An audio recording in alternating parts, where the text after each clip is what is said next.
කොහොමද යාළුවේ? අද අපි කැකිලි මාළුවක් උයන්නයි යන්නේ.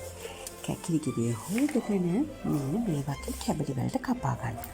එහෙම කපාගත්ත කැකිලි ගෙඩිය අපි භාෂණයකට දාගන්න ඕන.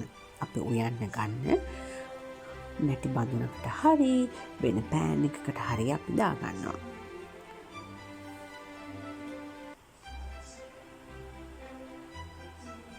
ඊට පස්සේ මේකට මම එකතු කරගන්නවා කුරුඳු පොතු කීපයක්, ඒ වගේම රම්පා, ඊට පස්සේ කපාගත්ත බීලුණු ස්වල්පයක්, ඒත් එක්කම මේකට දාගන්න ඕන සුදු ලුණු ස්වල්පයක්. ඒක වීඩියෝ වෙලා නැහැ. ඊට පස්සේ මේකට කරපිංච දානවා, තුන පහ කුඩු, කහ කුඩු, ඊට පස්සේ මිරිස් කුඩු. මේ ටික ඔක්කොම එකතු කරගෙන රස පදමට හරියන්න මේකට දාගන්න ඕනේ අපි උකු මිටි කිරි.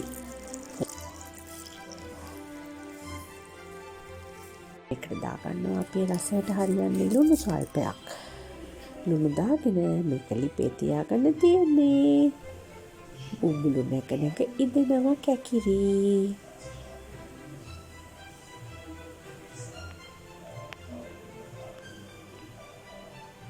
මේක හරිම රසයි. ඔයාලත් හදලා බලන්න. මෙන්න අපේ කැකිලි මාළුව කැකිලි කිරට හරිම රසයි. කාලා බලලා අපිට කමෙන්ට් කරන්න, ලයික් කරන්න, ෂෙයා කරන්න. එහෙනම් අලුත් වීඩියෝ එකකින් ආයෙත් හම්බෙන්නම්. ගිහින් එන්නම්.